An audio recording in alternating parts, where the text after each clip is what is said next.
Hello dear student, welcome back my YouTube channel selection coaching. Dear student, हम लोग बात करेंगे इसमें अरिहंत बुक्स चैप्टर 11 जिसमें है चैप्टर का नाम प्रॉफिट एंड लॉस। हम लोग प्रॉफिट एंड लॉस स्टार्ट करेंगे और प्रॉफिट एंड लॉस का ये इंट्रोडक्शन क्लास होगा कि कैसे हम पता करेंगे हमारा ये कॉस्ट प्राइस है या क्रय मूल्य है या सेलिंग प्राइस है, विक्रय मूल्य है, ये प्रॉफिट कब होगा, लॉस कब होगा। एक भी फार्मूला आपको लिखने की जरूरत नहीं है, याद करने की जरूरत नहीं है, हम लोग कॉन्सेप्ट समझेंगे और उसी कॉन्सेप्ट से हम लोग क्वेश्चन को इजीली सॉल्व कर पाएंगे।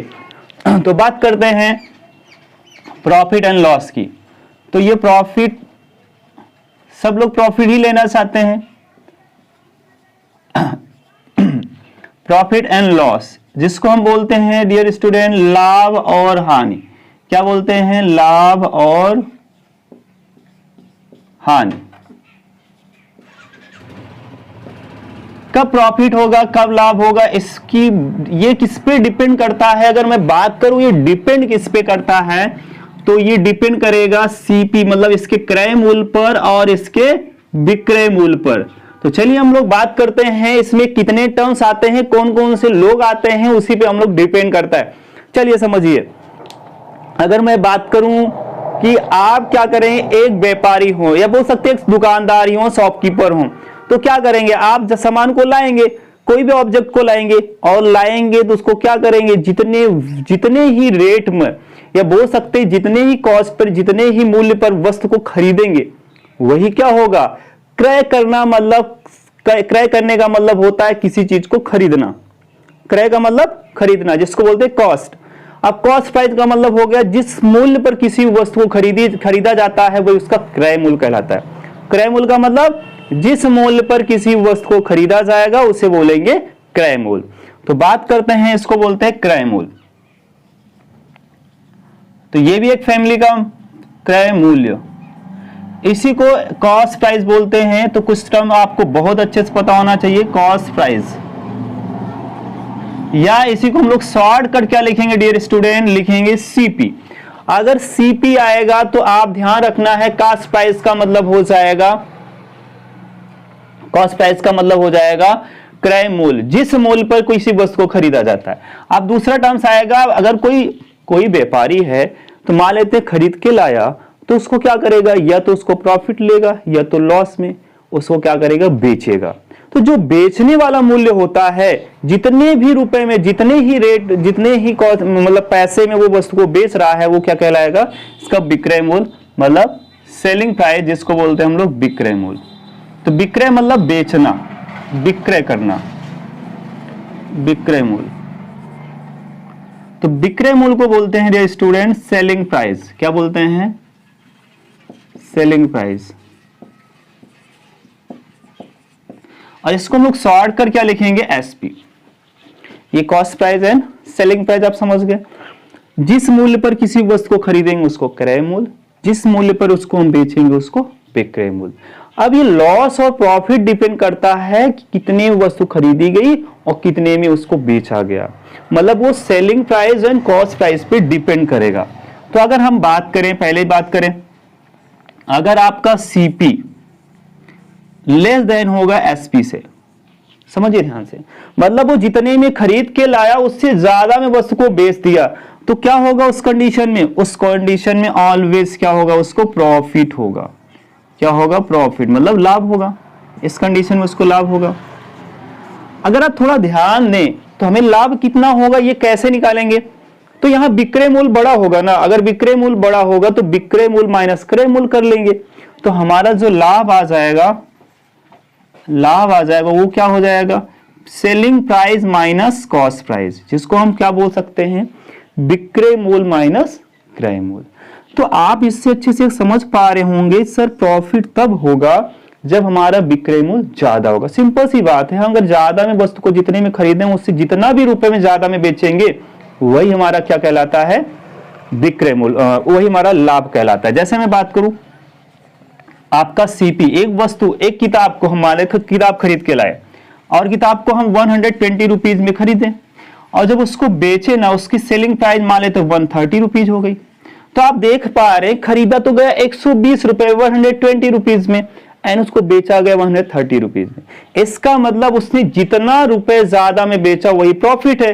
तो इसका फार्मूला रटने की क्या जरूरत है, बड़े संख्या में छोटी संख्या माइनस करना है, ठीक है। तो अब क्या हो जाएगा, इसका प्रॉफिट हो रहा है, इसका मतलब 120 में खरीदा 130 रुपए में बेच रहा है, जिसका मतलब ज्यादा में बेच रहा है, तो ज्यादा में बेचेगा तो प्रॉफिट होगा, तो 130 माइनस 120। तो सिंपल से याद रखना, आपके बुक में दिया होगा फार्मूले, कुछ लोग रटाते हैं, रटने की जरूरत नहीं है, सिंपल सा है। ज्यादा में बेचेगा तो बड़ी संख्या क्या हो जाएगी, एसपी हो जाएगी, विक्रय मूल्य हो जाएगी, तो विक्रय मूल्य माइनस क्रय मूल्य कर लेंगे। तो प्रॉफिट कब हुआ ये आपको पता चल गया। एक होता है प्रॉफिट परसेंट, तो प्रॉफिट परसेंट का फार्मूला रटना नहीं है, मैं बार बार कह रहा हूं, किसी को रटने की जरूरत नहीं है। जिसका परसेंट निकालना है, परसेंटेज अगर आप पढ़े हैं अच्छे से, मैं चैनल पे वीडियो पढ़े हैं, अगर आप उस कॉन्सेप्ट को समझे हैं तो इसको भी कोई प्रॉब्लम नहीं होगी। समझिए, जिसको निकालना है उसकी संख्या यहां रखिए, हमें क्या निकालना है, प्रॉफिट परसेंट निकालना है। ऑलवेज चाहे वो लॉस हो या लॉस हो या प्रॉफिट हो, वहां हम क्या रखेंगे, ऑलवेज डिनोमिनेटर में हमें क्या रखना है, हर में हमेशा सीपी रखना है, क्रय मूल्य रखना है, और गुणे 100 कर देंगे तो परसेंटेज में कन्वर्ट हो जाएगा। तो ये देखिए फार्मूला इजीली बन गया।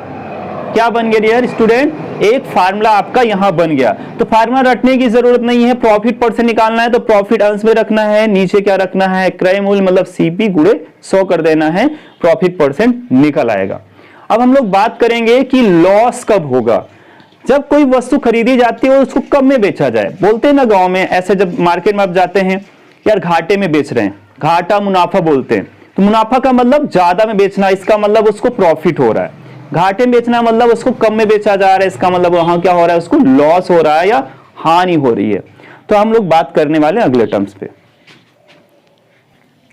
तो चलिए डियर स्टूडेंट, हम लोग अब बात करने वाले हैं लॉस। तो लॉस कब होगा, मैं आपको बताया भी हूं कि आपके दो ही लोग होते हैं, इन्हीं दो लोगों में कुछ आप समझ सकते हैं। अगर आपका ये बड़ा हो जाए, मतलब सीपी बड़ा हो जाए, सीपी बड़ा होने का रीजन क्या है, अगर हम 100 रुपए की वस्तु खरीद के लाए और उसको हम 90 रुपए में बेच दिए, तो सीपी तो बड़ा हो गया ना, सीपी मतलब घाटे में बेचा गया ना, जितना घाटे में बेचा जाएगा वही हमारा लॉस हो जाएगा। तो इसका मतलब लॉस कब होगा, जब हमारा सीपी क्या हो, बड़ा हो एसपी से, या बोल सकते हैं एसपी क्या हो, छोटा हो सीपी से। सीपी एसपी आप बहुत अच्छे समझ पाएंगे, सीपी का मतलब cost price and selling price, आप समझ रहे हैं एसपी का मतलब। तो इस कंडीशन में जैसे मैं आपको एग्जांपल दूं, अब जैसे एग्जांपल दूं आपको, तो आप अगर इसका फार्मूला देखेंगे लॉस कब होगा, तो आपको हम कंडीशन बता चुके हैं।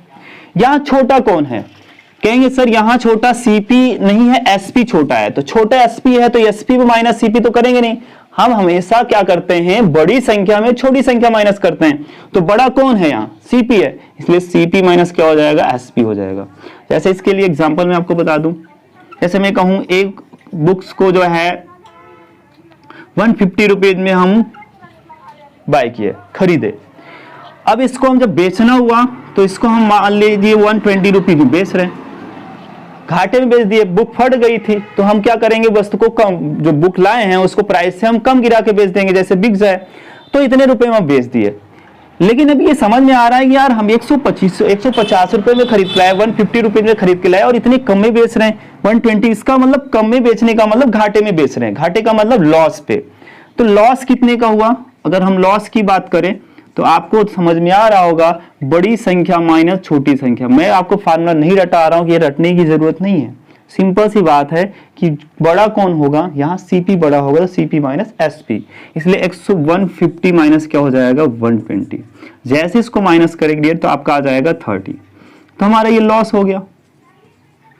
अगर हमें लॉस परसेंटेज में कन्वर्ट करना है, तो किसी को भी परसेंटेज में कन्वर्ट करने के लिए आप हमेशा क्या करते हैं, जो लॉस होगा, जितना लॉस परसेंट निकालना है, यहां लिखेंगे लॉस, अपान में हो जाएगा सीपी, हमेशा चाहे वो परसेंट निकालें, मतलब प्रॉफिट परसेंट निकालें, चाहे वो लॉस परसेंट निकालें, दोनों में हमेशा सीपी नीचे रहता है, तो माइंड में रख लीजिए। तो यहां गुणे 100 कर देंगे। 100 क्यों करेंगे, क्योंकि परसेंटेज में कन्वर्ट कर रहे हैं। तो सिंपल सी बात है, इतना इसका फार्मूला था। फार्मूला होने के लिए बहुत सारे फार्मूले हैं, अब आपको फार्मूला वगैरह माइंड में रखना नहीं है, कोई फार्मूला नहीं था तो माइंड में रखिए।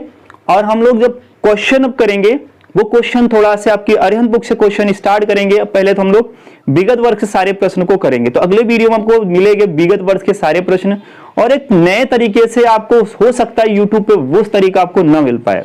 तो आप इस पर ट्रस्ट कर सकते हैं वीडियो पे, और इस चैनल पे भी कर सकते हैं, और चैनल को सब्सक्राइब कर सकते हैं अगर आपको ऐसी वीडियो की जरूरत है। तो अगर आपको सिलेक्शन लेना है 2022 में तो बिल्कुल आप ट्रस्ट कर सकते हैं और अपना सिलेक्शन शेयर कर सकते हैं। Thank you.